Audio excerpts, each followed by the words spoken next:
성경대학에 오신 여러분들을 주님의 이름으로 사랑하고 축복합니다. 오늘도 하나님 놀라우신 은혜가 흘러넘치는 귀한 시간 되기를 간절히 바랍니다. 함께 기도하겠습니다. 사랑의 주님 감사합니다. 오늘 수요 예배를 맞이해서 온라인으로 하나님께 예배를 드립니다.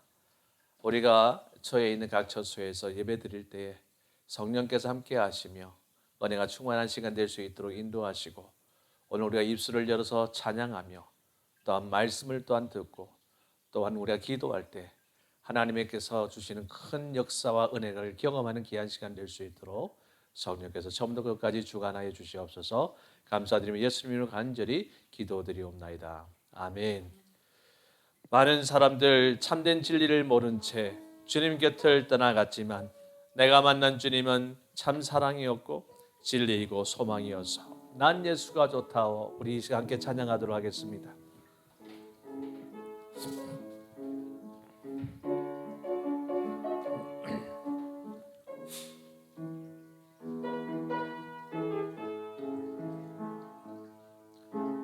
많은 사람들 참된 진리를 모른 채 주님 곁을 떠나갔지만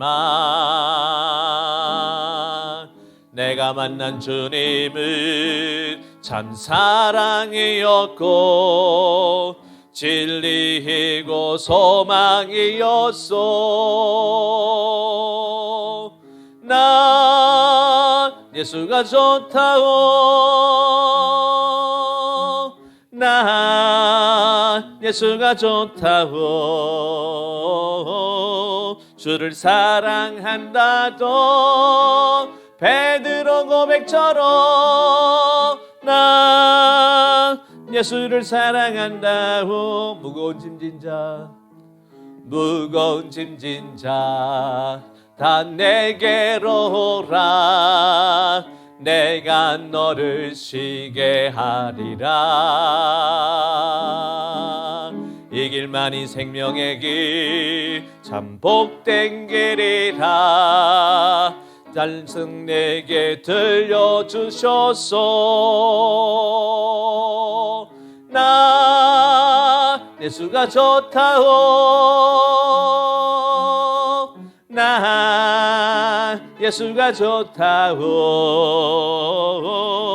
주를 사랑한다도 베드로 고백처럼 나 예수를 사랑한다오. 그대가 만일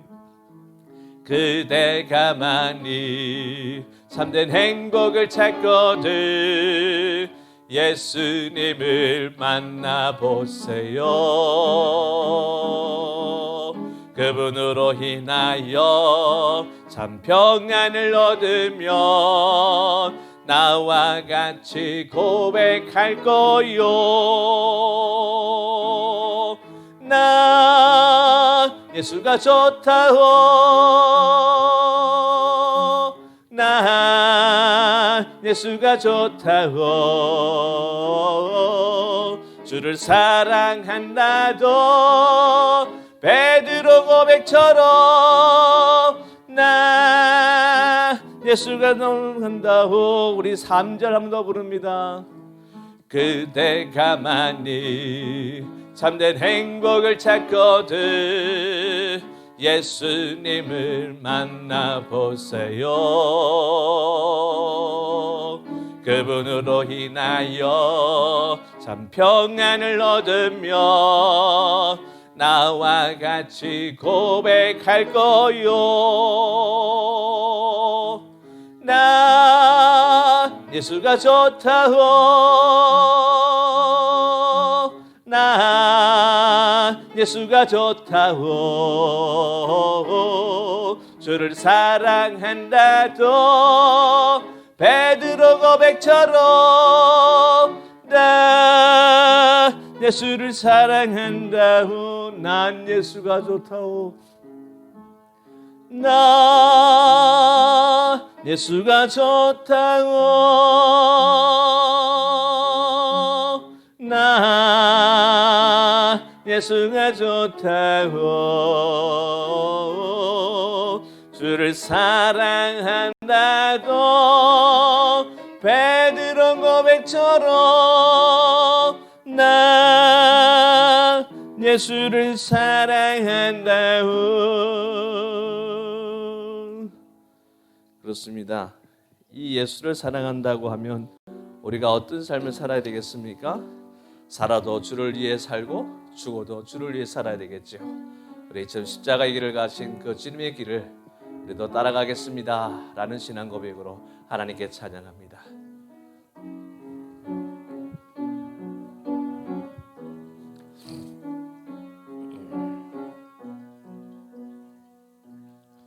난 지극히 작은 자 죄인 중에 예수 무익한 날 부르셔서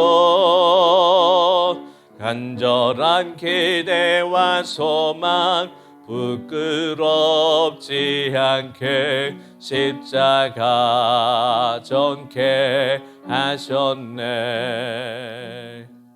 어디든지 가리라 주 위에 서라면 나는 전하리 그 십자가 내 몸엔 뺀 십자가 그 보혈의 향기 온 세상 채울 때까지 살아도 주를 위해 죽어도 주를 위해 사나 죽으나 난 주의 것 십자가의 능력 십자가의 소망 내 안에 주만 사시는 것 안디 극히 작은 자 죄인 중에 예수 무익한 날 부르셔서 간절한 기대와 소망 부끄럽지 않게 십자가 전케 하셨네. 어디든 가리라 어디든지 가리라 주 위에 서라면 나는 전하리 그 십자가 내 몸에 맨 십자가 그 보혈의 향기 온 세상 채울 때까지 살아도 주를 위해 죽어도 주를 위해 사나 죽으나 난 주의 것 십자가의 능력 십자가의 소망 내 안에 주만 사시는 것 살아도 주를 위해 죽어도 주를 위해 사나 죽으나 난 주의 것 십자가의 능력 십자가의 소망 내 안에 주만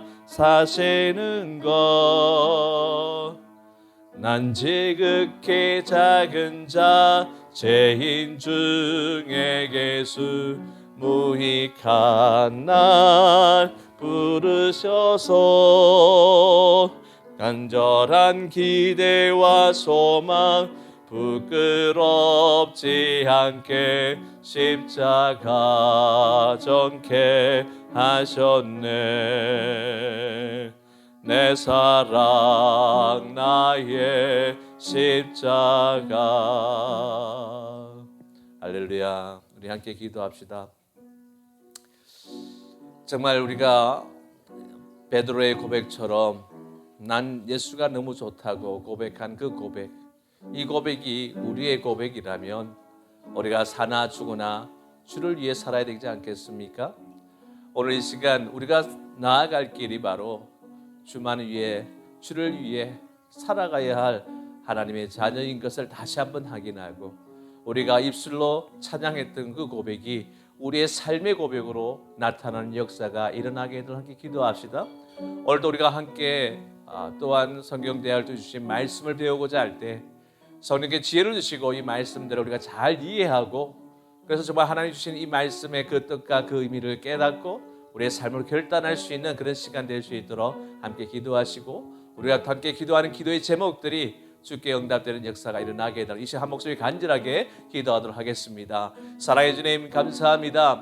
정말 저희들은 부족하고 연약한 자들이지요. 정말 이 땅에서 살아가는 우리들에게는 소망도 없는 우리들이었습니다. 그런데 우리에게 진정 진리가 되시고 생명 되시고 소망이 되신 예수 그리스도를 통해서 우리가 이처럼 새 생명을 얻게 되는 놀라운 축복을 누리게 됐습니다. 그래서 이제는 우리가 사는 것도 죽는 것도 다 주의 것이에요. 또한 정말 주를 위해 살아가야 존재임을 다시 한번 고백합니다. 그래서 이런 주님께 나는 정말로 주님을 사랑합니다. 정말 나는 예수가 좋습니다. 라는 신앙 고백으로 살아가는 우리 모두가 되어야 되지 않겠습니까? 말로만의 고백이 아니라 우리 삶의 고백으로 나타날 수 있도록 주님 인도하여 주시옵소서. 오늘도 주신 말씀을 함께 배우고자 합니다. 성령께서 지혜를 주시고 말씀들을 잘 이해할 수 있도록 하시고 그 말씀을 통해 도전하여 결단하여 정말 주신 귀한 사명대로 우리가 나아가는 결단의 시간 될 수 있도록 주여 인도하여 주시고, 우리가 기도하는 기도의 제목들 주의 뜻 가운데서 응답될 수 있도록 성령께서 역사하여 주시옵소서. 각 처소에서 예배드리는 우리 모든 성도들 하나님께 정말 진실한 마음으로 하나님께 온전하게 예배드리는 시간 될 수 있도록 하시고, 도전받고 결단하는 영광을 돌리는 귀한 시간 될 수 있도록 주여 인도하여 주시옵소서. 사랑해 주님 감사합니다. 오늘도 우리가 함께 기도하며 찬양하며 고백했습니다. 정말 주님께서는 우리를 구원하신 구원자이십니다. 이제 당신을 위해서 사나 죽으나 우리가 살고 죽겠습니다. 이 우리 신앙 고백을 우리의 삶의 고백으로 이어질 수 있도록 주님 인도하여 주시옵소서. 오늘도 우리 함께 주신 말씀을 배우는 이 시간 성령께서 역사하시며 지혜를 주시고 이 말씀을 통한 그 결단이 우리에게 이어질 수 있도록 주님 인도하시며, 우리가 간절하게 구하는 그 기도의 제목들이 주께 상달되는 역사가 일어나게 해 주시옵소서. 예배 시종을 주께 맡기며 예수님 이름으로 간절히 기도드리옵나이다. 아멘. 우리가 지금 신구약 중간기를 하고 있습니다. 오늘은 신구약 중간기 마지막 부분을 함께 하려고 합니다. 우리가 그동안 신구약 중간기가 바로 말라기서에서 바로 이 마태복음의 그 사이에 있는 그 시간 약 400년 동안에 하나님께서 어떻게 일하셨는가라는 부분들을 우리가 살펴보고 있습니다.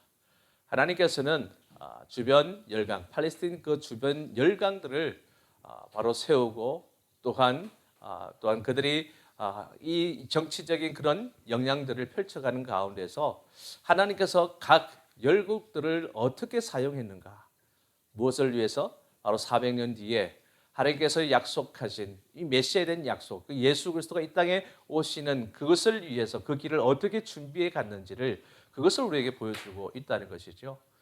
그래서 유다의 그 심판 과정 속에서 바빌론에서 바사로 넘어가고, 바사에서 또한 헬라로 넘어가고, 또한 헬라에서 또한 로마로 넘어가는 이 과정이 정말 한치의 오차도 없이 하나님의 계획 속에서 이루어졌다는 것을 우리는 확인할 수가 있다는 것이죠.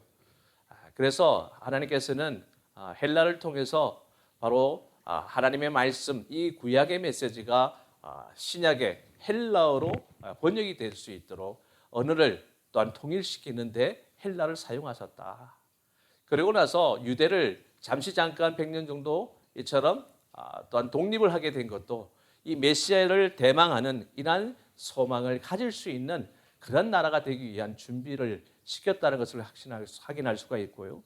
그리고 또한 로마를 통해서 이 복음이 세계 곳곳으로 전파될 수 있는 그 길, 도로를 확장시켜주는 그런 역할을 감당하겠다. 그래서 이 모든 과정들이 이러한 정치적인 주변의 열강들을 사용하신 하나님의 구속 계획을 우리가 확인할 수가 있다는 것이죠. 오늘은 이제 종교에 대한 부분을 함께 우리가 나누고자 합니다. 그 당시 이처럼 종교가 우리가 그러니까 복음서가 시작되는 그 과정 속에 이 종교가 어떻게 세워지고 그 종교에 관련되어져 있는 그러한 인물들이 어떤 인물들이 준비되어져 가는가, 그런 포지션들 이런 것들을 우리가 볼 수 있는데요. 일단은 이 유대 사회의 가장 중요한 종교 기관은 바로 사내드린 공회입니다. 여러분들 여러모로 이야기를 많이 들었지 않습니까? 이 사내드린의 공회를 보면은 70인의 공회원과 1인의 의장으로 구성된 유대 최고의 공회다라고 이야기하죠. 그래서 이 사내들의 공인의 의장은 대제사장이 맡았다.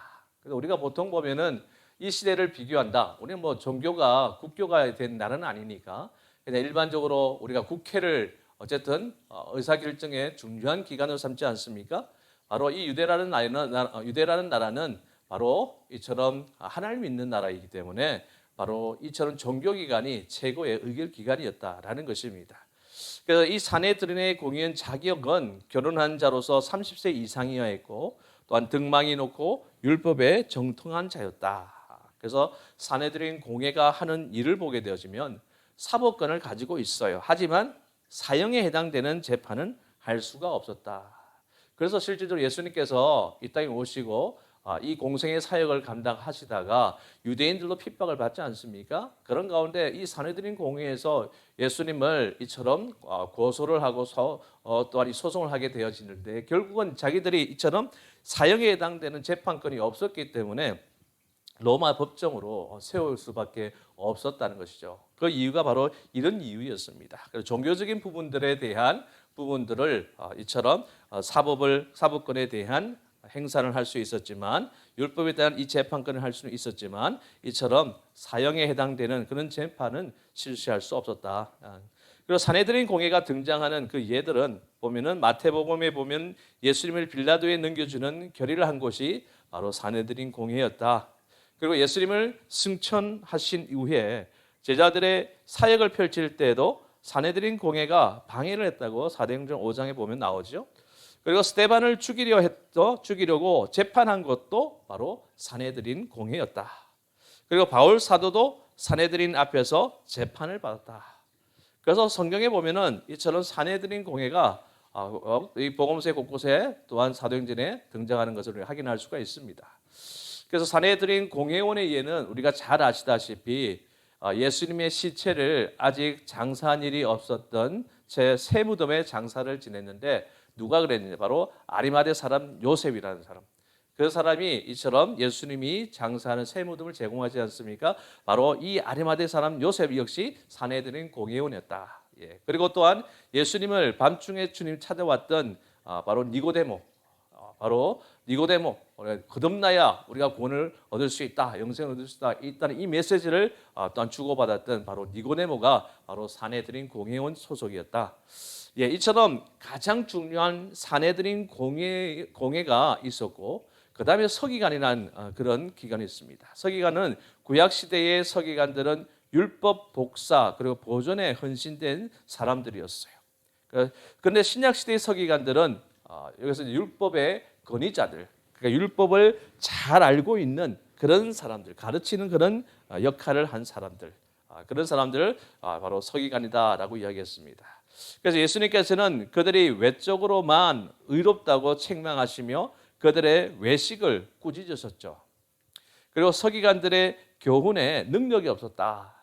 그러니까 그 당시에 율법적으로 이처럼 권위를 가진 이 서기관들, 그래서 유대에 속한 사람들이 얼마나 존경을 받았겠습니까? 그런데 예수님이 등장하셔서 하신 그러한 기적 사역들을 또 말씀을 듣고는 이들이 이야기했던 것과 그런 차원이 다른 그러한 능력의 말씀을 하신다고 예수님을 그들과 비교했던 사건이 등장하고 있죠.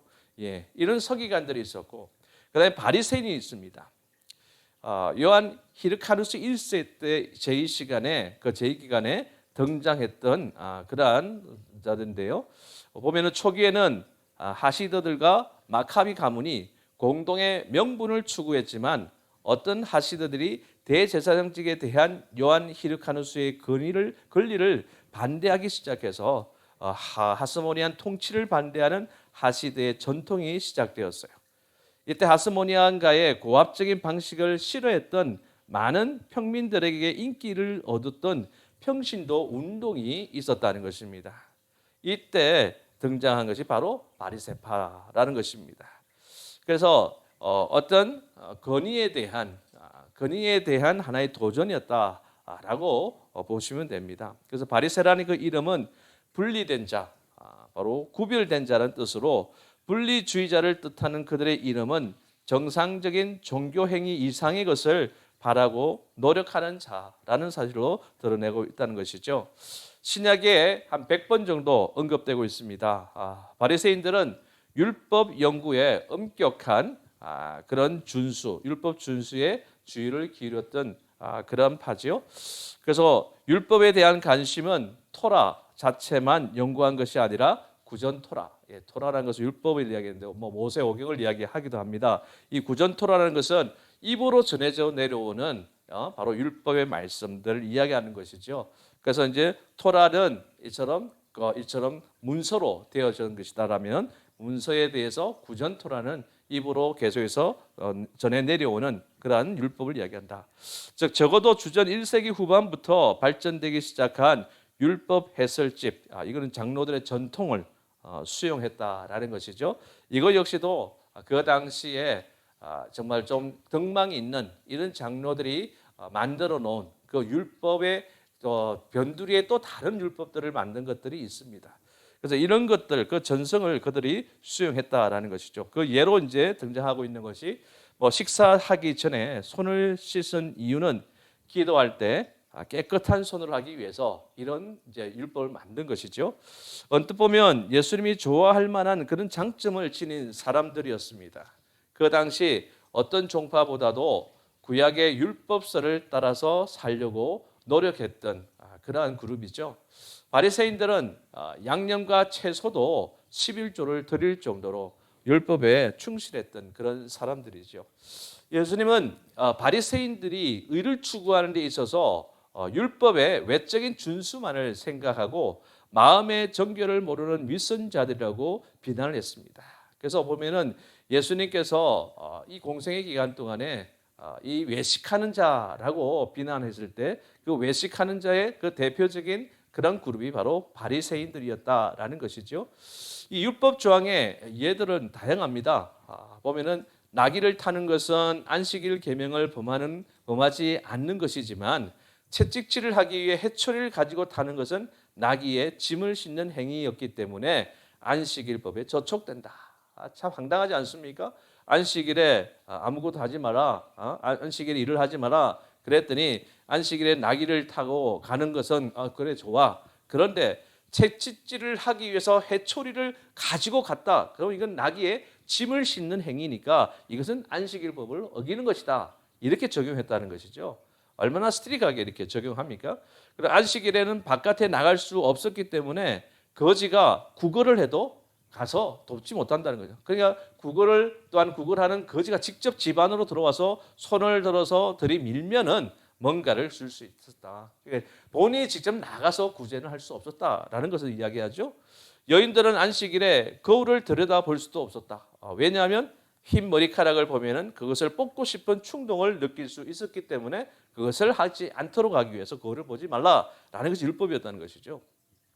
양복장에는 안식일날 전날 저녁에는 바늘을 소지할 수 없었다. 안식일 시작되었을 때 아직도 호주머니에 바늘이 있을 경우를 대비한 그러면 그것이 있으면 뭔가를 하려고 하는 그런 충동을 불러일으킬 수 있으니까 그렇다는 것이죠. 안식일에 산보 허용 거리도 2,000규빗. 그러니까 이것을 지금 이야기하면 한 1km 이내 그 거리만 허용했다는 것이죠. 이스라엘 백성들이 가나안에 처음 들어갔을 때 백성과 북괴 사이의 간격을 이야기하는데요. 그래서 과거에 정말 보수주의 그런 교단에서는 일단 버스도 타지 말게 하고 또한 자기 집 거리 얼마 이상은 못 가게 하는 이런 율법주의적인 그런 경향을 쫓았던 그런 사례들도 있습니다. 어쨌든 그들은 실수하여 잘못을 범하지 않기 위해서 율법의 울타리를 뚫었다라는 것입니다. 그러니까 율법이라는 것이 주어졌어요. 대표적으로 우리가 모세의 율법을 통해서 10계명을 주었다. 그러면 10계명 그 주변에 여러 가지 그것을 보호하기 위한 그런 율법을 새롭게 만들었다는 것입니다. 그래서 바리새인들은 하나님을 아는 것을 그들이 속한 그룹의 멤버, 즉 바리새인이 되는 것과 동일시하게 여겼고, 그래서 자기 단체의 구성원이 되는 것을 하나님의 뜻을 알고 이해하는 일보다 더 중요시 여기는 결과를 초래하겠다. 하나님의 율법을 준행한다고 자주 주장했지만 실은 자기들 나름의 도덕적 성취에 관심을 쏟을 뿐이었다라는 것입니다. 그러니까 이처럼 율법이 사람을 자유하게 만들지 못했다는 것이죠. 내가 안식일을 지키기 위해서 안식일을 거룩하게 지키라는 이 율법의 말씀을 가지고 더 안식일을 지키지 못할 그런 일들이 일어나지 않도록 주변에 더 많은 그런 제약 조건들을 더 만들어서 율법을 만들었다는 것입니다. 그래서 율법주의에 이처럼 심취했던 그룹이 바로 이 바리새인들이었다. 그래서 바리새인들의 신학에는 예수님이 자기 아버지로 알고 있던 종류의 하나님, 이를테면 어려움에 처한 매춘부와 거지들을 형식적인 종교인들보다도 더 관심 있게 돌봐주시는 인애와 사랑이 많은 하나님은 들어설 자리가 없었다는 것이죠. 그러니까 자기들이 알고 있는 이 하나님은 굉장히 스트릭한 하나님이십니다. 그래서 이 율법을 지키지 않으면 그 율법을 인해서 이처럼 하나님 심판을 받을 수밖에 없는 그런 무시무시한 하나님으로 등장하는 것이죠. 그래서 진정한 이 율법의 정신, 바로 사랑을 그들은 망각한 채 겉으로 드러나 있는 이 율법의 족쇄를 통해서 그들이 스스로 올가매는 그러한 일들을 했다는 것입니다. 예수님 당시의 바리새인들은 백성들의 사유와 행동에 가장 강한 영향력을 행사했습니다. 하지만 그 어떤 폭력적인 혁명도 원하지 않으셨다라는 것이죠. 요세푸스의 그 보도에 의하면 6천 명 이상의 회원이 바로 이 바리새파에 속해 있다라고 이야기하고 있고요. 비록 이 숫자가 전체 유대인 사회의 관계에서 뭐 특별히 많은 것은 아니라 할지라도 바리새파 사람들의 영향력이 상당했다는 것을 우리가 알 수 있습니다. 그런데 이 바리새파에 또한 대항하는 쌍두마차 그룹이 있어요. 바로 사두개인입니다. 요한 히르카누스 1세의 제위기간에 등장했고요. 여기도 사두개인들은 히르카누스를 지지했습니다. 그러니까 권력층과 함께 계를 같이 했던 그룹이다. 앞서 바리새파는 어떻게 이 권력층에 반대하는 그런 그룹으로 평신도 운동으로 이야기되었다라고 했지 않습니까? 그런데 이들은 바로 사두개인은 하스모니안 가문을 뒷받침하는 의사결정기구였던 사내드린에 속한 귀족 정치인들이었다라는 것입니다. 그러니까 어쨌든 클래스가 어쨌든 귀족 그리고 평민 이렇게 차이가 나는 그런 그룹이었다. 그래서 사두개파는 제사장들과 비제사장들 모두가 다 포함되어 있어요. 사두개인들은 부활을 부인했습니다. 우리 앞서 바리새인들은 부활을 그들은 그걸 인정하고 믿었지만 사두개인들은 부활을 부인했어요. 그래서 모세 오경만 믿었던 그룹이죠. 그래서 부활, 천사, 영적인 존재, 메시아 등을 모두 부인했다는 것이죠. 그래서 사두개파는 이름은 분명히 솔로몬 왕이 다스리던 시기에 대제사장으로 섬겼던 사독이라는 이름과 관련 지을 수 있어요. 에스겔서 40장 48장에 이스라엘 즉 그 땅의 성소의 미래에 대해서 말하는 그 설계도에는 사독의 아들들에게 제사장 직분이 이임된 것을 우리가 확인할 수 있습니다. 그렇다고 해서 사두개인들이 구약에 나오는 이 사독의 직계 후손들은 아니다라는 것입니다. 어쨌든 이 제사장 비제사장 그룹을 다 아우르는 이처럼 정치적으로 귀족적인 그런 위치에 있는 그런 사람들이었다라는 것이죠. 사독 집안은 포로에서 귀환할 때 중대한 역할을 했으며 예루살렘에서 합법적인 제사장들로 인정이 되어졌다. 인원은 소수였지만 영향력은 대단했다라는 것이죠. 예루살렘 성전의 주요 제사장들과 유대 사회의 상류 부호들이 포함되었고 이들은 극 보수주의자들로서 그 어떤 종류의 변경도 싫어했다. 그러니까 그들이 삶의 패턴이 되어졌던 모든 부분들을 어쩌면 고정화시켰던 그런 그룹이었다. 그래서 외부적으로 이런 것을 흐트리려고 하는 어떠한 세력에도 그 세력을 용납하지 않는 그런 그룹이었다라는 것을 알 수 있습니다. 그리고 또한 이제 한 그룹을 소개하면 열심당이라는 게 있어요. 열심당. 헤롯 아켈라우가 로마에 의해서 공직에서 물러나던 주후 6년에 반로마 폭동을 일으킨 갈릴리 출신의 유다라는 인물이 창설했습니다. 열심당원들은 초기 마카비의 군사적 성공에 영감을 얻어서 로마 제국의 통치에 대한 서민들의 증오심을 대변했다. 그 하스모니안 왕가와 같이 정치 사회적인 면에까지 무력을 통해서라도 유대주의 이상을 실현하려고 했다. 그래서 열심당의 폭동은 주 66년 73년에 일어난 유대인의 반란에서 절정을 이루었다라는 것입니다. 그래서 이처럼 이 반로마 폭동을 일으켰던 주범, 그러니까 그 당시 로마의 속국으로 있었으니 이 로마로부터 여러 가지 압제를 당하지 않습니까? 어쨌든 자기의 유대 민족의 독립을 하기를 간절히 소망하는 그런 차원에서 이 로마의 압박이 계속해서 올 때마다 그 압박을 이렇게 무력으로 대항해서 그들과 싸웠던 그런 그룹이 바로 열심당원들입니다. 그러니까 열심당원들의 이해에 의하면 황제를 주로 인정하고 황제에게 세금을 납부한 사람은 누구나 하나님만을 공경하라는 제1계명을 범하는 것이다. 그러니까 하나님을 믿는 그 믿음을 유일하게 우리가 굳건하게 지켜야 되는데 로마에서는 로마의 황제를 또 주로 이렇게 인정하게 만들었지 않습니까? 그래서 황제에게 세금을 납부하는 이런 사람은 하나님을 공경하고 하나님을 섬기라는 제1계명을 어긴 것이라고 이렇게 판단한 것이죠. 예수님의 제자 셀러시인 시몬도 바로 열심당원이었고요. 황제에게 세금을 바치는 것이 옳은가라는 질문을 받았을 때 예수님은 열심당원의 입장에서 대답하지 않고 뭐라고 말씀하셨습니까? 가이사의 것은 가이사에게, 하나님의 것은 하나님에게 바쳐야 된다. 이렇게 대답을 하셨습니다. 어쨌든 열심당원의 전형적인 인물로는 바로 예수님을 십자가에 못 박으라고 했을 때 그때 예수님을 대신해서 나오게 했던 인물이 누굽니까? 바라바지 않습니까? 이 바라바가 바로 열심당원의 대표적인 그런 인물입니다. 그리고 이제 회당이 있습니다. 시나고그라고 하죠. 이 회당의 기원은 회당이 첫 번째로 등장하는 기록은 주전 3세기 이집트의 디아스포라 공동체에서 등장합니다. 주전 2세기에는 안디옥에 회당이 세워졌어요. 그래서 일부 유대인들이 바벨론 유배에서 돌아오긴 했지만 많은 이들은 바로 이 바벨론에 남거나 다른 나라들로 흩어져 있지 않습니까?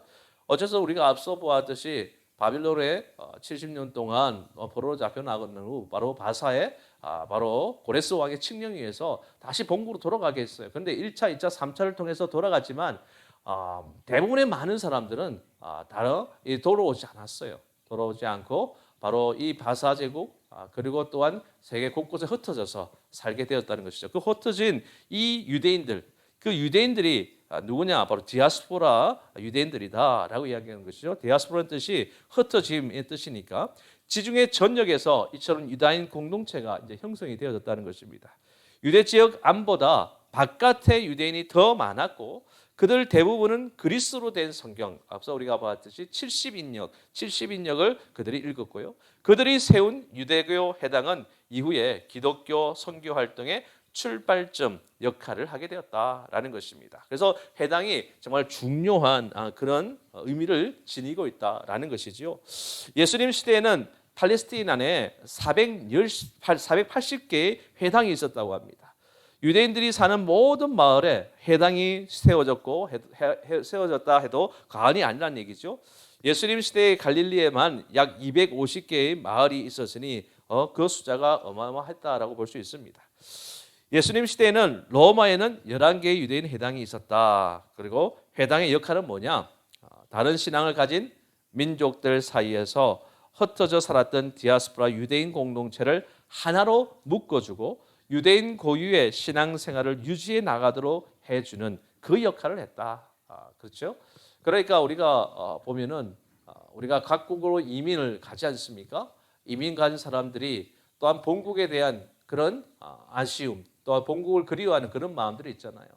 그러면은 어떻게 합니까? 이 이민 사회 속에서 또한 한인회 같은 이런 회를 만들어서 같은 그런 민족끼리 모일 수 있는 그런 공간을 만들지 않습니까? 그래서 한인회관을 만든다라는 것은 그런 의미로 생각해 보면 여러분 이해가 가실 것입니다. 이처럼 각 지역에 흩어져 있는 이 디아스포라 유대인들이 또한 그들의 신앙의 공동체로 서로 연합할 수 있는 그러한 고리를 만든 것이 바로 회당의 역할이었다라는 것입니다.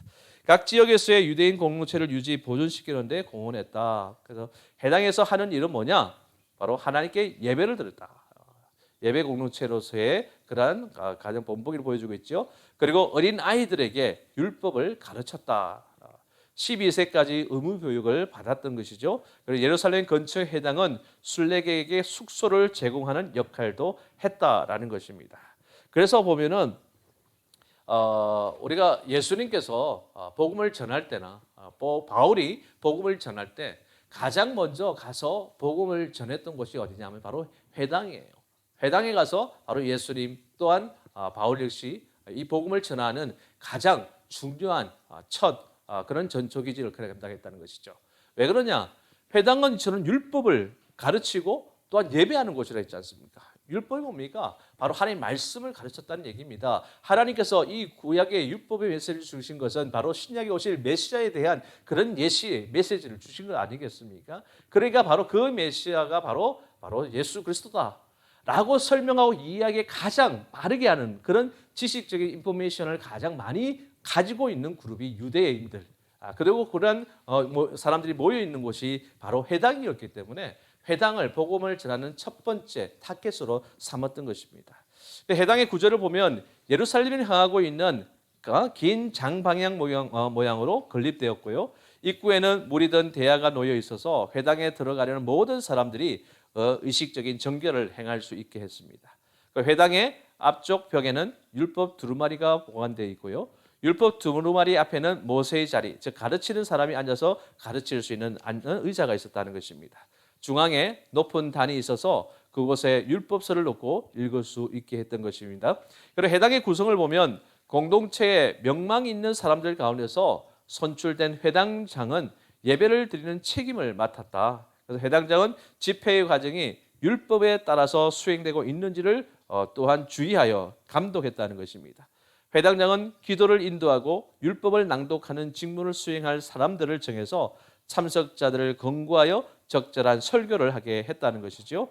그래서 예배를 드리기 위한 최소한의 인원은 10명. 그래서 회당을 조직하기 위한 최소한의 인원은 120명이었다라는 것입니다.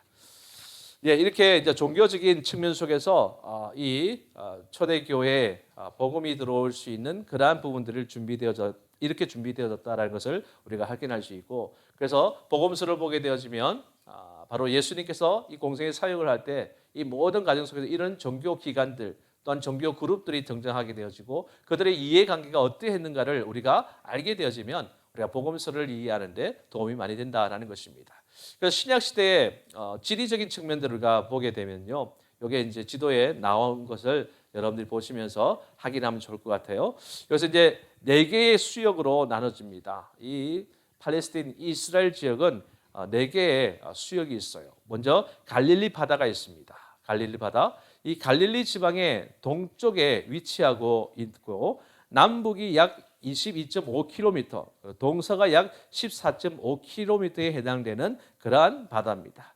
그래서 이 갈릴리 바다는 또 다른 이름으로 긴네렛이다, 또한 게네사렛이다라는 그런 다른 이름도 가지고 있습니다. 그래서 민수기나 누가복음에 보면은 다른 이름을 가지고 있지만 이 갈릴리 바다를 또 다른 이름으로 부른 것이다라고 우리가 이해하면 우리가 성경을 잘 이해할 수 있죠. 그리고 이제 이 갈릴리 바다에서 요단강이 이제 종래. 요단강은 실질적으로 이스라엘에서 가장 큰 강입니다. 그래서 북쪽에 이 레바논 산과 레바논 저 위쪽에 레바논 지역에 레바논 상맥에서 흘러내리는 그 물, 그리고 이 이스라엘의 가장 북단에 있는 산이 헤르몬산, 헐몬산이라는데요. 이 헤르몬산, 헐몬산은 사시사철 눈이 녹지 않는 그 만년설의 산입니다. 그곳에서 흘러내리는 그 물이 바로 이처럼 바른에서 내려온 물이 요단강을 거쳐가지고 바로 갈릴리를 거치고 요단강을 거쳐서 사해까지 내려오게 된다는 것이죠. 그래서 직선 거리는 한 217km 되지만 곡선까지 생각한다면 그 길이는 400km나 된다라는 것입니다. 세례 요한이 세례를 베풀었던 것도 바로 요단강이죠. 예수님도 이 요단강에서 세례를 받으셨습니다. 그래서 이 요단강은 또한 팔레스틴, 그러니까 이스라엘과 바로 이 동쪽 지역을 구별하는 이처럼 경계가 되는 그러한 또한 강이기도 합니다. 그리고 이제 이 요단강의 끝에 등장하는 바다가 사해 바다다. 사해 많이 들어봤죠? 이스라엘 영토 중 동남쪽 경계를 형성해주는 바다이다. 이 사해에 대한 다른 이름은 염해라고 얘기도 하고요. 또한 아라바의 바다다라고 또 이야기하고 또한 동해다라고도 이야기합니다. 그래서 성경에 보면은 여러 가지 이름으로 등장하고 있어요. 그러니까 원래는 시딤 골짜기로 이게 불려졌고요. 여기서 이제 남북으로 보면은 한 67km고 또한 동서로는 18km의 큰 거대한 바다입니다. 그런데 중요한 것은 이 사이에는 물이 빠져나갈 곳이 없죠. 그러니까 저 헬몬산부터 내려오는 물이 마지막 사이에 와서 다 그곳에 다 모이게 된다는 것입니다. 과거에 옛날에는 이쪽 지중해 쪽에 있는 물이 이쪽으로 연결이 되어졌는데요. 지금은 그렇지 못했기 때문에 이곳의 물은 고여 있는 하나의 호수가 된 것입니다.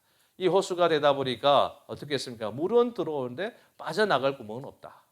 그러면서 또한 지층이 또한 이처럼 이 아프리카 지층과 또한 이 아라비아 지층이 이게 맞물리지는 그런 지점이 있기 때문에 단층이 생겨지고 또한 그래서 이 사해가 해수면에서 가장 낮은 그런 지역이 됩니다. 해수면입니까? 바로 바다의 서피스 바다의 그런 높이가 되잖아요. 바다 높이보다 더 낮다라는 거. 얼마나 한 421m 더 낮은 곳이 바로 이 사해입니다. 이 사해. 그래서 이 지구상에서 가장 낮은 지역이 바로 사해다라고 여러분들이 이해하시면 됩니다. 그래서 여기는 물은 계속 내려오지만 이것이 빠져나갈 구멍이 없기 때문에 결국은 어떻습니까? 그러면 물이 계속 불어나야 되는 거 아닙니까? 라고 생각할지 모르죠. 그런데 그렇지는 않습니다. 이 땅은 또 엄청 더운 지역이거든요. 그래서 물이 계속 증발해야 된다는 것이죠. 내려오면은 증발해요. 그래서 어느 정도 그 수위를 유지를 하고 있다는 것입니다. 그래서 저희도 이 성지순례 갔을 때 이 사해를 방문하고 그곳에서 또한 들어가서 또 수영도 했는데 가만히 있어도 우리가 뜨죠. 이 부력이 이렇게 셀 수밖에 없는 것은 이 바닷물 염도가요 일반적인 물보다 10배 정도 높다는 것입니다. 그래서 우리가 몸이 자연스럽게 뜨게 만들어진다라는 것입니다. 그리고 이제 이 팔레스틴의 이 서쪽의 경계가 바로 지중해입니다. 지중해 바다. 이스라엘 영토의 서쪽 경계를 형성해주는 수역. 그래서 이 이스라엘의 이 신약에 등장하는 이 이스라엘에 대한 4개의 강과 바다에 대한 내용은 갈릴리 바다, 요단강, 사해, 지중해 이렇게 형성이 됐다. 그래서 우리가 성경에 나오는 이스라엘의 주변에 그런 내용들을 우리가 살펴볼 때 이러한 그림을 그리고 이 지리를 바라보면서 여러분들이 이스라엘 땅을 상상해 보면은 여러분들이 말씀을 보고 더 실감 있게 우리가 접근할 수가 있을 것입니다. 그리고 이제 대표적으로 4개의 주요 지방이 있습니다. 북쪽 지역에 갈릴리라는 지방이 있죠. 갈릴리. 이스라엘 북부 지역 3년간의 예수님의 공생의 기간 중에서 약 2년 6개월을 사역했다. 그러니까 예수님의 사역의 가장 중요한 본거지였다라는 것입니다. 예수님이 유년 시절을 보내신 곳이죠. 그래서 예수님이 이 갈릴리 나사렛에서 그가 자랐기 때문에 우리가 예수님을 표현할 때 나사렛 예수다라고 하는 이유가 바로 여기 있는 것입니다. 그래서 예수님의 제자들 가운데 또한 갈릴리 출신들이 많았잖아요. 갈릴리 출신의 어부들도 많았고 그리고 예수님께서 부활하신 이후에 또한 처음 방문하신 곳도 바로 갈릴리였다라는 것입니다. 그래서 이 복음서에 등장하는 예수님의 사역들을 보게 되면 이 갈릴리에서 사역한 내용들이 가장 많이 등장하는 것을 우리가 확인할 수가 있습니다. 그 다음에 사마리아 지역입니다. 이 갈릴리 바로 밑에 그러니까 이 팔레스틴의 이 중부 지역을 이야기하는 것이죠. 이스라엘 중부 지역. 사마리아는 원래 북왕국 이스라엘의 수도였다. 우리가 아시다시피 이스라엘은 바로 솔로몬 시대를 지나고 나서 남북으로 나눠지지 않습니까? 그래서 북이스라엘 그리고 남유다로 나눠지죠. 이 북이스라엘의 수도가 바로 사마리아였다는 것이죠. 아수르 왕 살만에셀이 북왕국 이스라엘을 멸망시키고 아수르 백성들을 사마리아에 이주시켜서 이방인들과 피가 섞이게 했다. 우리가 앞서 살펴봤죠. 아수르가 이처럼 북이스라엘을 심판했을 때 아수르의 정책은 어떻게 그 민족들을 말살하는 정책을 썼다는 것입니다. 그러니까 민족을 유지시키는 게 아니라 말살시키는 정책. 그 말살시키는 정책의 가장 대표적인 것이 무엇입니까? 바로 그 사람들을 다른 곳으로 분산시키는, 이주시킨다는 것이죠. 그래서 이스라엘 사람들을 다른 지역으로 또 분산시키고 또한 다른 지역에 있는 사람들을 또한 이곳에 바로 이스라엘 이 사마리아 땅으로 또한 들어오게 해서 이스라엘 민족들과 피를 섞게 했다는 것입니다. 혼혈 민족이 탄생하게 만들었던 그러한 역사적인 일이 여기 이때 있었던 것이죠. 그래서 이방인들과 피가 섞인 것으로 인해서 바로 멸시를 받아서 포로 귀환 이후에 성전 건축에 동참하지 못했던 것이죠. 이때부터 실질적으로 남유다 백성들은 바로 이 북이스라엘 사람들을 사람 취급을 하지 않았습니다. 개돼지 취급을 했죠. 그것이 신약 시대까지 이어져서 바로 그 사람들을 이처럼 사람 취급하지 않는 그런 이방인으로 취급했다는 것입니다. 이 일로 인해서 유다인들과 사마리아인들은 서로 상종하지 않았다라는 것이죠. 예수님께서 이처럼 사마리아 수가성에 가서 그곳에 예수가 여인을 만났을 때 그 여인이 그렇게 이야기하지 않았습니까? 바로 그 사람들과 유대 사람들과 우리는 다르다는 것이죠. 상종하는 그런 관계가 아니다라고 이야기하지 않았습니까? 유대인이 절기를 지키기 위해서 사마리아 지역을 통과하여 예루살렘으로 가려 할 때 그들은 통과하는 도중에 회방을 받고 적대적인 대우를 받을 것을 고려해야 했다. 결국은 이처럼 앞서 말한 갈릴리가 북쪽에 있어요. 그 북쪽에 밑에가 바로 사마리아 땅. 그리고 사마리아 땅 밑에가 바로 유다 땅이거든요. 유다에 있는 사람들이 이처럼 갈릴리로 가려면 사마리아 땅을 거쳐야 가야 되지 않습니까? 그런데 그 땅은 이처럼 앞서 이야기했듯이 피가 섞인 혼혈의 민족이 되어서 이처럼 부정한 땅이 됐다는 것입니다. 그래서 그 땅을 지나가지 않았어요. 그래서 바로 이 유대에 있는 사람들이 갈릴리로 갈 때는 돌아서 우회해서 갈릴리로 가게 됐다라는 것을 이야기하는 것입니다. 그런데 예수님께서 선한 사마리아의 비유를 할 때 등장한 이 사마리아인 비유, 그리고 문둥병에서 고침을 받고 하나님께 영광을 돌렸던 사람도 유대인이 아니라 사마리아인이라고 기록되어 있죠. 그리고 유대인들은 사마리아인들을 이방인으로 여겼다. 사마리아인이란 미친 사람으로 간주하는, 귀신이 들린 미친 사람을 간주하는 사람에게 붙여지는 모욕적인 말로 사용했다라는 것입니다. 초기 기독교 공동체는 처음에 바로 이러한 영향이 있었기 때문에 바로 사마리아인들에게 복음을 전하는 것을 꺼려했어요. 그래서 머뭇거렸다는 얘기입니다. 그런데 예수님께서 그들에게 주신 명령이 땅끝까지를 지키리라 이렇게 말씀하셨잖아요. 그런데 그들이 이처럼 예루살렘 중심으로만 그들이 복음을 전하고 그 안에만 머물러 있으니까 어떻게 합니까? 박해를 통해서 그들을 분산을 시키죠. 그래서 그때부터 분산시켜서 바로 유대를 거쳐서 사마리아를 거쳐서 땅끝으로 이르게 되어지는 그런 과정으로 이어졌다라는 것입니다. 스데반이 순교한 이후에 사마리아에도 이제 복음이 전파되어졌다라는 것이죠. 그리고 이제 유대가 있습니다. 사마리아 밑에 유대, 갈릴리, 사마리아와 함께 로마에 의해 분할된 이스라엘의 3개 도 중에 하나이다라는 것이죠. 그래서 예수님이 태어나셨을 때 유대 땅은 헤롯 대왕이 통치하고 있었다. 바로 이두메 출신 헤롯 대왕이 통치하고 있었다라는 것이죠. 이후에는 로마 총독 본디오 빌라도가 통치를 했다. 바로 이 유대 지역을. 그리고 나서 이제 요단강 사해 동편 지역에 있는 베레아라는 땅이 있습니다. 베레아 땅. 이 베레아는 우리가 이야기하는 이 말씀을 정말 전심으로 연구했던 그런 베레아 사람은 또 다릅니다. 그건 베레아고 이건 베레아입니다. 이 베레아 지역에서는 예수님께서 후기 유대 사역을 감당하실 때 베레아로 물러나신 적이 있죠. 이때는 이제 유대에서 사역을 하시다가 유대교에서 이 유대 종교 지도자들이 계속 핍박을 하니까 그가 잠시 몸을 피했던 곳이 바로 이 베레아 지역으로 예수님께서 옮기셨던 것을 우리는 성경에서 볼 수 있습니다. 그래서 이처럼 이 팔레스틴은 4개의 도가 있다. 그러니까 이제 이 말은 무슨 말이냐? 우리 한국을 예를 든다면 바로 경상도, 전라도, 또한 충청도, 경기도 이렇게 나누어졌던 이런 개념의 지역적인 그러한 직할 지역이다라는 것을 이야기하는 것이죠. 그다음에 이제 주요 도시가 있습니다. 이 도 안에 주요한 도시들, 그러니까 예수님께서 사역을 하셨던 그런 중요한 그런 도시들이 등장하죠. 대표적인 것이 이제 갈릴리 지역에는 가브나움이 등장합니다. 예수님의 이 갈릴리 사역의 본부의 역할을 했다라는 것이고요. 가브나움에는 작은 국경 정류장과 세관이 있었다. 그러니까 이 작은 국경 정류장이니까 많은 교통편이 좀 잘 되어져 있다라는 사실을 우리가 알 수가 있지요. 세관이 있다라는 것은 이처럼 또한 행정적인 어떤 중심이 되고 있다는 것도 알 수가 있고요. 그다음에 나사렛 곳, 예수님이 유년시를 보낸 곳이다. 그래서 우리가 나사렛 예수라고 했다가 말씀드렸죠. 그러니까 베세다는 지역이 있습니다. 예수님께서 오병이의 기적을 일으켰었던 곳이 바로 베세다입니다. 그리고 가다라는 지역이 있어요. 가다라 지역은 바로 이 갈릴리 지역의 바로 남동부 쪽에 있습니다. 이 또한 다른 이름으로 그라사라고도 하죠. 데가볼리 땅의 성읍들 중에 하나였고요.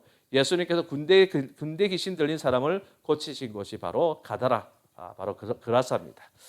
그리고 이제 북쪽에 보면 갈릴리 북쪽에 보면 빌립보 가이사라가 있고요. 이때 베드로가 신앙 고백을 했던 곳이 바로 빌립보 가이사라입니다. 그래서 갈릴리 지역은 이렇게 주요 도시들이 있고, 사마리아 지역은 우리가 잘 아시듯이 수가 지역, 예수님께서 우물가에 한 여인을 전도하신 바로 수가가 있습니다. 유대는 바로 이 베들레헴 지역, 바로 예루살렘 남쪽 8km 지점에 있는 도시이고, 선지자 미가의 예언대로 메시아이신 예수님이 태어나신 곳이 바로 베들레헴이죠. 그리고 예루살렘은 이스라엘의 수도였고, 또한 여리고는 예수님께서 삭개오를 만난 곳이고, 선한 사마리아 비유의 배경이 된 곳이 바로 여리고입니다. 그리고 베다니, 예루살렘 남동쪽 약 3km 지점에 있는 마을입니다. 마르다, 마리아, 나사로의 집이 이곳에 있었고요. 감람원이 난 산 부근에 있었습니다. 예수님께서 승천하신 곳이다. 이렇게 대체적으로 이 신약 시대 이 이스라엘에 대한 지리, 이런 부분들에 대해서 우리가 기본적으로 우리가 알고 있게 되어지면, 우리가 다음에 이제 복음서를 배우게 되어지면 복음서의 내용들을 통해서 그 사역들을 보면서 어느 지역에서 어떻게 일어나는가, 그런 어떤 생생한 그런 그림들을 우리가 살펴볼 수가 있을 것입니다. 어쨌든 신구약 중간기를 통해서 우리 하나님께서는 열심히 이 주변 열강들을 사용해서 일하시고, 그래서 복음을 전하기 위한 그런 준비 작업들을 마련해 주시고, 또한 그런 가운데 각 종교와 그리고 지리적인 이런 부분들을 통해서 이 복음이 어떻게 전파되어질 것인지 그 그림들을 우리에게 제시해 주고 있다는 것입니다.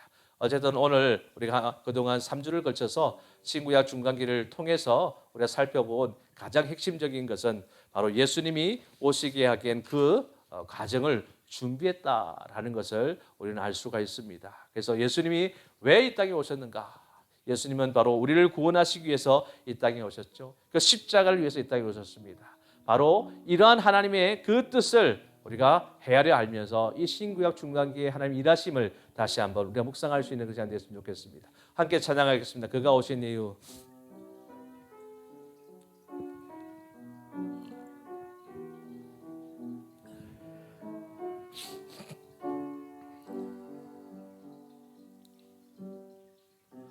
이 세상 가장 아름다운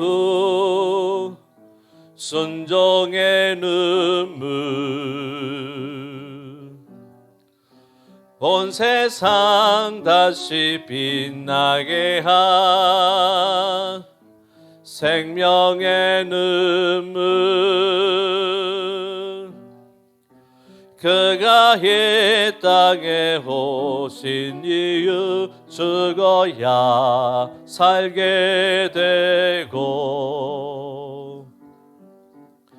저야만 승리하는 놀랍고 영원한 신비, 지으신 그대로 회복시킨 우리의 창조주 그리스도, 십자가의 길로 아버지 뜻 이루셨네. 그가 이 땅에 오신 이유, 이제 우리에게 맡겨진 그 소망, 그 사랑, 그 생명, 아름답고 눈부신 십자가의 길, 우리가 이 땅에 살아가 이유. 한 번 더 부를까요? 이 세상 가장 아름다운 순종의 눈물 온 세상 다시 빛나게 한 생명의 눈물 그가 이 땅에 오신 이유 죽어야 살게 되고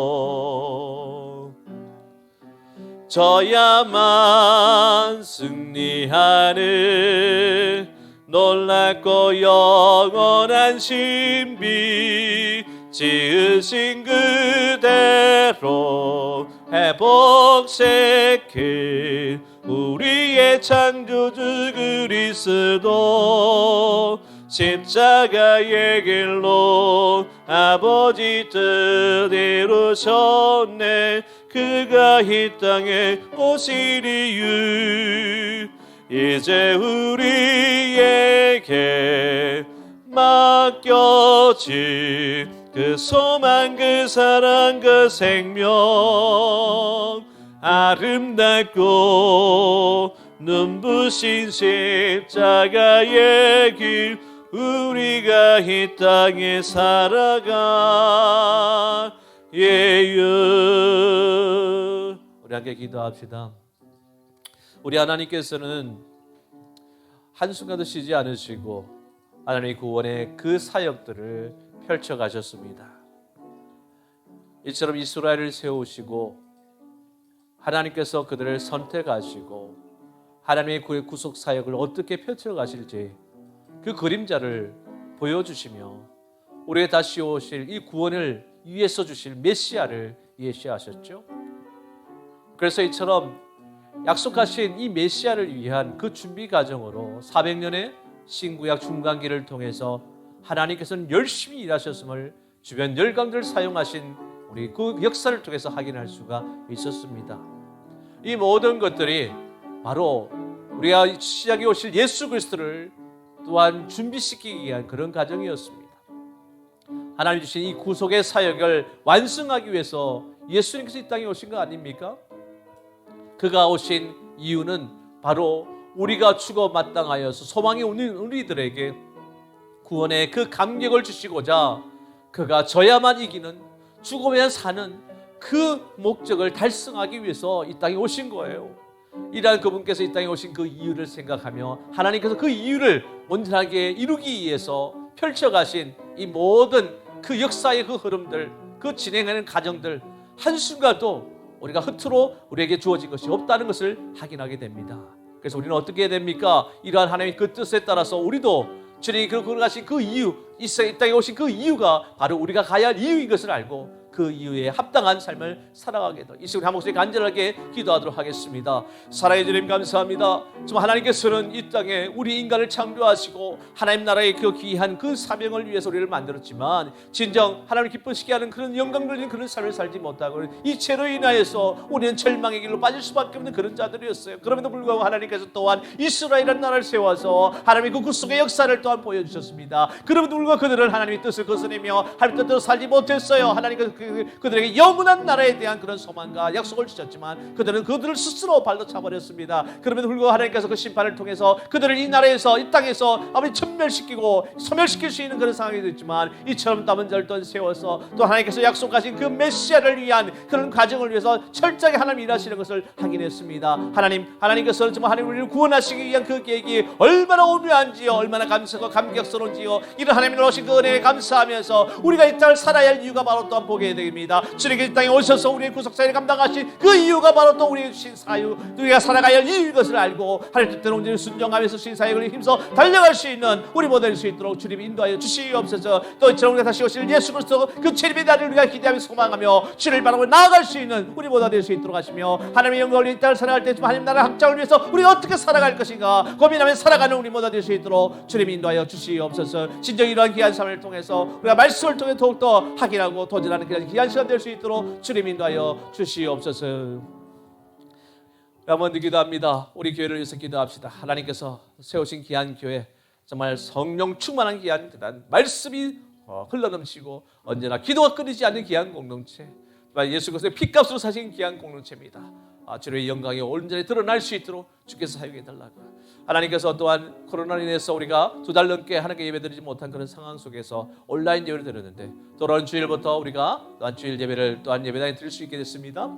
감사합니다. 올해처럼 이처럼 예배가 얼마나 중요한지를 다시 한번 확인하는 그런 시간이었습니다. 우리 성도들 더욱더 열정적으로 주께 나와 예배하는 그런 귀한 공동체 될 수 있도록 기도하시고 우리 공동체가 진정으로 이 땅에 정말 선한 영향을 끼침으로 믿지 않는 영혼들이 불꽃처럼 몰려드는 역사가 일어나서 주의 재단이 정말 구원에 또한 이처럼 방주를 역할에 감당에 부족함을 또로 인도하시고 또 하나 부흥의 그런 지름지가 될 수 있는 역사가 일어나게 해달라고 우리 교회를 위해서 기도하시고요. 또 우리 성도들 기도합시다. 육신에 연약한 자들, 또 믿지 않는 우리 가정 식구들을 위해서, 우리 자녀들, 또한 우리 작가 비즈니스를 위해서, 또한 신분 영주권 비자 문제를 위해서, 그런 결혼 미래 장래 문제를 위해서, 또한 대한민국 호주를 기도한 기도입니다. 이 모든 기도의 제목들이 주의 뜻과 응답되죠. 이 시간 한 번 더 하나님께 간절하게 기도하도록 하겠습니다. 사랑해 주님 감사합니다. 하나님 주님의 귀한 몸된 교회를 이곳에 세워서 주신 사역을 잘 감당하게 하신 하나님 참으로 감사와 영광을 돌립니다. 주님의 몸된 교회는 정말 주의 핏값으로 사신 교회입니다. 정말 주님의 귀한 나라 한국장을 위해서 귀하게 쓰임받는 귀한 공동체입니다. 언제나 말씀의 구에 꿇은 귀한 재단, 성령 충만한 귀한 재단, 기도로 끊이지 않는 귀한 공동체가 될 수 있도록 하시고 영혼을 정말 숨기게 사랑하신 그 주님의 마음으로 사랑하는 공동체가 될 수 있도록 인도하시며 예배강이 흘러넘치는 귀한 공동체가 될 수 있도록 하시고 참된 자로 훈련되고 양육되어지며 주의 사명을 끝까지 감당하는 귀한 공동체가 되어질 수 있도록 주님 인도하여 주시옵소서. 코로나에서 우리가 2달 넘게 함께 예배하지 못하는 그런 안타까움이 있었습니다. 물론 우리가 그처럼 온라인 예배 드렸지만 이처럼 우리가 함께 오프라인으로 예배 드릴 수 있는 그런 귀한 시간을 허락하신 것 참 감사합니다. 이번 주일부터 우리 모든 성도들 기쁨으로 다 함께 나와서 또한 많은 자들도 불러주셔서 주의 자리에 정말 하나님 주신 말씀으로 우리가 도전받고 하나님 주신 그 찬양과 경배와 영광을 돌리며 하나님께 홀로 영광 은혜를 돌릴 수 있는 귀한 예배가 될 수 있도록 인도하여 주시옵소서. 주의 나님 정말 땅에 많은 선하고 열렸긴 주는 귀한 자들 삼아 주시옵고 하나님 주신 귀한 섬을 통해서 이 나라가 지금 별점 부흥할 수 있는 부흥의 지름지가 될 수 있도록 주님 인도하여 주시옵소서. 아버지 하나님 우리가 주신 귀한 사명 끝까지 붙들고 가게 하시며 주의 자리에 귀한 사역 감당 부족함이 없도록 풍성하게 채워주는 역사가 일어나게 해주시옵소서. 우리 성도를 기도합니다. 육신이 약하고 영적으로 힘들고 정리죠 또한 자를 정신 힘들어 모든 자를 치료부터 인도하시며 주님의 영령으로 안수하지 않으시고 건강의 모든 그런들이 말끔히 쓰는 역사가 일어나시고 건강에 회복되게 하나님께서 영광을 위해 살아갈 수 있도록 주님 인도하여 주시옵소서. 우리 믿지 않는 가족 눈물로 기다리기 전에 하나님 붙들어 역사하시며 그 영혼들 하루 속에 들어올 수 있도록 하시고 모든 가지 하나님께 예배하며 기도하고 또한 믿음으로 사랑하고 나아갈 수 있는 귀한 가정 될 수 있도록 주여 인도하여 주시옵소서. 아버지 또 우리 자녀들 믿음의 시간 자녀들 다 없으니 그들 역사 사회적 군장들이 다 될 수 있도록 그 학교를 인도하시고 지혜를 다하시고 명철을 다하여 주시옵소서. 아버지 하나님 또한 우리의 지금 자학감시를 축복하시고 이 코로나19에 없는 어려운 걸로 사는 우리 성도들 한 사람도 힘들지 않도록 아버지 또처럼 경제로 힘들지 않도록 하나님께서 풍성하게 채워 역사하여 주시옵소서. 아버지 비자심을 읽고 합니다. 그들 모든 신부분들 하시는 그 모든 문제를 해결해 주시기를 원합니다. 이곳에 영주할 수 있는 길을 열어주시고 하나님을 온전히 섬기며 다르게 나아갈 수 있는 그런 기간에 나올 수 있도록 인도해 주시옵소서. 또 아버지 결혼 미래 장님의 귀한 모델을 그 학교를 선하게 인도하시며 하나님 인간을 온전히 들을 수 있는 귀한 역사가 흘러넘치도록 주여 인도하여 주시옵소서. 대한민국 혼주를 불쌍히 해주시며 정말 믿음의 귀한 나라 되기를 원합니다. 이렇게 힘들고 어려운 상황 속에 있습니다. 주여 불쌍히 해주시옵소서. 정말 하나님 정말 그 나라가 정말 하나님을 사모하고 두려워하는 나라가 될 수 있도록 하시고 하나님의 이 세번의 귀한 나라 될 수 있도록 하여 주시옵고 위전자를 주 앞에 바로 세워서 하나님을 바라볼 수 있도록 주여 인도하여 주시옵소서. 우리 어느 기도 기도의 모든 죄를 알지 못하는 모든 것을 통해 다 들어오라 역사여 주시옵소서. 사랑해 주님 감사합니다. 오늘 말씀을 통해서 또 우리가 신구약 중간기를 통해서 우리가 정말 신약의 메시지를 준비하기 위한 하나님의 계획들을 우리는 찬찬히 돌아봤습니다. 하나님은 쉬지 않으시는 분이십니다. 바로 우리를 구원하실 그 구원 계획을 펼쳐가기 위해서 이 세계의 역사를 하나님께서는 계속해서 진행시켜 왔던 것이지요. 그러기에 바로 우리에게 약속하신 이 구원의 메시아를 또한 오신 그 시기를 또한 준비하는 우리 하나님의 놀라우신 그 은혜를 다시 한번 묵상합니다. 그러기에 우리는 바로 주님이 이 땅에 오셔서 하셨던 구원의 그 사역들을 통해서 왜 그분이 이 땅에 오셔야 했던가, 또 우리가 그 예수 그리스도를 통해서 우리가 구원받은 백성으로서 이 땅에서 왜 살아야 되는가, 그 상황들을 다시 한번 곱씹어 볼 수 있는 우리 모두가 되어질 수 있도록 주여 인도하여 주시옵소서. 아버지 하나님 또한 교회를 위해서 기도합니다. 하나님께서 피값사신 귀한 재단 주님의 영광을 위해 기수에 맞는 귀한 공동체도 인도하시고 하나님을 확장하여 귀하게 쓰여질 수 있도록 인도하시고 부흥의 지름지가 역사되는 역사가 일어날 수 있도록 인도하여 주시옵소서. 코로나로 인해서 우리가 2달여 넘도록 우리가 함께 예배할 수 없는 그런 상황이 있었지만 또 돌아오는 주일부터 우리 아침 예배당에서 예배드릴 수 있는 그런 은혜 베풀으신 것 참 감사합니다. 우리 모든 성도들 기쁨으로 함께 참여하여 함께 정말 은혜 나누는 시간 되고 하나님의 영광 돌리시는 예배 관계 흘러넘치는 귀한 역사가 일어나게 해주시옵소서. 아버지, 또 우리 모든 성도들 주께 엎드려 기도하는 기도 제목이 있습니다. 영육과 연약한 자들, 믿지 않는 가족 식구들, 또한 아버지 하나님, 또한 우리 자녀들, 그리고 또 우리의 자녀 비지선을 위해서, 또한 누가 또 비자신문 영육문을 위해서, 결혼 미래 장래 문제를 위해서, 대한민국 호주를 위해서 우리가 구하는 모든 기도의 제목들, 또 우리가 이 시절로 간구하지 못한 모든 기도의 제목들, 주께서 일일이 아시오니 이 모든 기도의 제목들이 주의 뜻과 응답되게 하여 주시옵소서. 감사하며 예수님으로 간절히 기도드리옵나이다. 아멘. 하늘에 계신 우리 아버지여, 이름이 거룩히 여김을 받으시오며 나라에 임하오시며 뜻이 하늘에서 이룬 것 같이 땅에서도 이루어지이다. 오늘날 우리에게 일용할 양식을 주옵시고 우리가 우리에게 죄 지은 자를 사하여 준 것 같이 우리 죄를 사하여 주옵시고 우리를 시험에 들게 하지 마옵시고 다만 악에서 구하옵소서. 대개 나라와 근세와 영광이 아버지께 영원히 있사옵나이다. 아멘. 예, 수요일 마쳤습니다. 어쨌든 앞서 말씀드렸던 것처럼 돌아오는 주일부터 우리가 예배당에서 주일 예배를 드릴 수 있게 되었습니다. 특히 이번 주일은 좀 시간을 우리가 계속 온라인 예배 드렸던 것처럼 11시에 예배 드릴 수가 있습니다. 그래서 11시에 우리 함께 예배당에서 만나서 하나님께 예배하고 우리가 또 함께 오랜만에 교제하는 그런 시간을 가질 예정이니 여러분들 많은 기대와 또 기도로 준비하셔서 그때 기쁨과 만남, 감격을 함께 나눌 수 있는 귀한 시간 되기를 간절히 바랍니다. 그리고 그 외 시간들 우리가 수요 예배 그리고 또한 새벽 묵상은 계속적으로 온라인으로 계속 서비스를 할 것입니다. 오늘도 주님의 놀라우신 은혜가 흘러넘치는 귀한 시간 되기를 다시 한번 축복합니다. 감사합니다.